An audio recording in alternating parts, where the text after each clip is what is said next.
467 ദിവസങ്ങൾ നീണ്ട വംശഹത്യയിൽ ഔദ്യോഗിക കണക്ക് പ്രകാരം ഇസ്രായേൽ കൊന്നൊടുക്കിയത് 46,000-ലധികം മനുഷ്യരെയാണ്. ഫലസ്തീൻ വിമോചന പ്രസ്ഥാനമായ ഹമാസിനെ ഇല്ലാതാക്കാനെന്ന പേരിൽ ജനവാസ മേഖലകളും നവജാത ശിശുക്കളെ ഉൾപ്പെടെ പാർപ്പിച്ചിരുന്ന ആശുപത്രികളും ഇസ്രായേലി സൈന്യം ചാമ്പലാക്കി. 365 ചതുരശ്ര കിലോമീറ്ററുള്ള മുനമ്പിൽ ദുരന്തമേൽക്കാത്തവരായിട്ട് ആരുമില്ല. പട്ടിണി പോലും ആയുധമാക്കപ്പെട്ട അധിനിവേശത്തിൽ ഇസ്രായേൽ ഒടുവിൽ പരാജയപ്പെട്ടിരിക്കുന്നു. Win the battle but lose the war. ഗസയിൽ വെടിനിർത്തൽ പ്രഖ്യാപിക്കുമ്പോൾ ഇസ്രായേലിന്റെ അവസ്ഥയെ ഇങ്ങനെ വിശേഷിപ്പിക്കാം.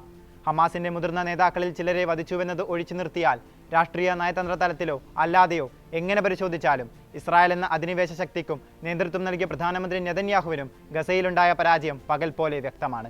സയനിസം എന്നതൊരു അധിനിവേശ കൊളോണിയലിസ്റ്റ് പ്രത്യയശാസ്ത്രമാണെന്ന് ലോകത്തിന് ബോധ്യമായെന്നതാണ് അതിൽ പ്രധാനം.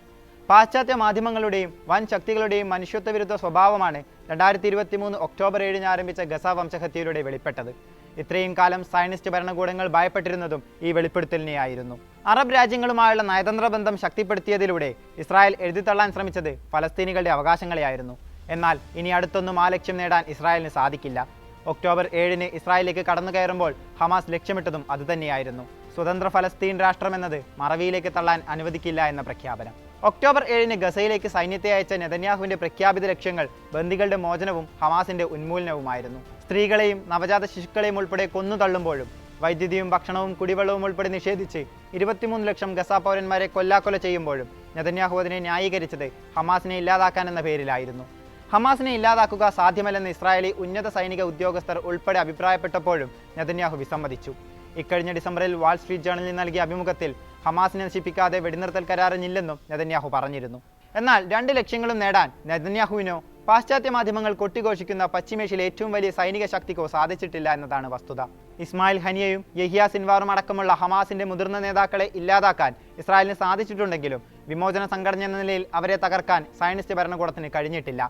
ഇസ്രായേൽ കൊന്നൊടുക്കിയതിന്റെ അത്രയും പോരാളികളെ പുതുതായി റിക്രൂട്ട് ചെയ്യാൻ ഹമാസിന് കഴിഞ്ഞുവെന്ന US വിദേശകാര്യ സെക്രട്ടറി ആന്റണി ബ്ലിങ്കന്റെ തുറന്നു പറച്ചിലും Hamas has another Sinwar and he's rebuilding എന്ന തലക്കെട്ടിൽ വാൾ സ്ട്രീറ്റ് ജേണൽ പ്രസിദ്ധീകരിച്ച ലേഖനങ്ങളും അതിന്റെ സ്ഥിരീകരണമാണ്. ഗസയിൽ നിന്ന് പിന്മാറണമെന്ന് ഇസ്രായേലി മുൻ പ്രതിരോധ മന്ത്രി യോവ് ഗാലൻ പറഞ്ഞപ്പോൾ അദ്ദേഹത്തെ പുറത്താക്കുകയായിരുന്നു നെതന്യാഹു ചെയ്തത്. അതേ നേതാവാണ് നിലവിൽ ഗസയിൽ നിന്നുള്ള പൂർണ്ണ ഇസ്രായേലി സൈനിക പിന്മാറ്റം ഉപാധി ചെയ്യുന്ന കരാറിൽ ഒപ്പുവെക്കുന്നത്. അതും പ്രഖ്യാപിത ലക്ഷ്യങ്ങളിൽ ഒന്നുപോലും നേടാനാകാതെ. 2024 May 31 US president Joe Biden മുന്നോട്ട് വെച്ച 3 ഘട്ടങ്ങളായുള്ള വെടിനിർത്തൽ കരാർ ഇത്രയും കാലം നീണ്ടുപോകാനുള്ള കാരണം നെതന്യാഹുവായിരുന്നു. തന്റെ സ്വാർത്ഥമായ രാഷ്ട്രീയ നേട്ടങ്ങളെ മുൻനിർത്തിയായിരുന്നു നെതന്യാഹുവിന്റെ നീക്കം. പക്ഷേ ഒടുവിൽ വലിയ മാറ്റങ്ങളില്ലാതെ അതേ കരാറിൽ ഇസ്രായേലി നേതാവ് ഒപ്പുവയ്ക്കുമ്പോൾ എല്ലാ തരത്തിലും പരാജയപ്പെട്ട നേതാവായിട്ടാകും ഒരുപക്ഷെ ചരിത്രം നെതന്യാഹുവിനെ രേഖപ്പെടുത്തുക.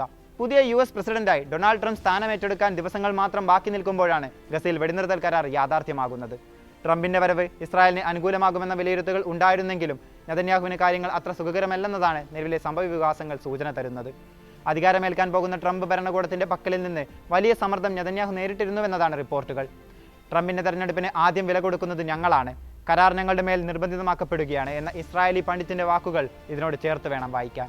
വടക്കൻ ഗസയിലേക്ക് ഫലസ്തീനികളെ തിരികെ പ്രവേശിപ്പിക്കുക, നെറ്റ്സാരും ഫിലാഡൽഫി ഇടനാടികളിൽ നിന്നുള്ള ഇസ്രായേലി സൈന്യത്തിന്റെ പിന്മാറ്റം തുടങ്ങി ഒരിക്കലും അംഗീകരിക്കില്ലെന്ന് പ്രഖ്യാപിച്ചിരുന്ന ഉപാധികളാണ് ഗത്യന്തരമില്ലാതെ നെതന്യാഹു സമ്മതിച്ചിരിക്കുന്നത്. ഇതോടെ കൂടെയുണ്ടായിരുന്ന തീവ്ര വലതുപക്ഷ നേതാക്കളും പ്രധാനമന്ത്രിക്ക് എതിരെയായിരിക്കുകയാണ്. ദേശീയ സുരക്ഷാ മന്ത്രി ഇറ്റാമർ ബെൻഗ്വിർ എതിർപ്പുമായി രംഗത്തു വന്നു കഴിഞ്ഞു. ബെസലേൽ സ്മോട്രിച്ചും സമാന അഭിപ്രായക്കാരനാണ്.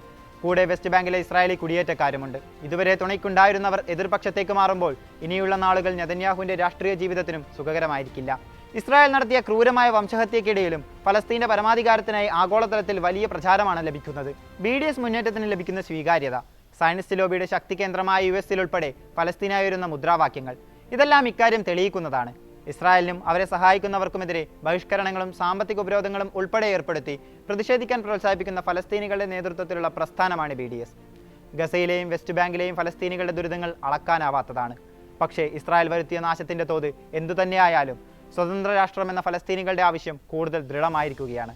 പശ്ചിമേഷ്യയിൽ പൂർണ്ണ സമാധാനവും സുരക്ഷയും ഉണ്ടാകണമെങ്കിൽ ഫലസ്തീനികൾക്ക് അവരുടെ ഭൂമി ലഭിക്കുക മാത്രമാണ് ഏക വഴി. അതാണ് നീതിയും.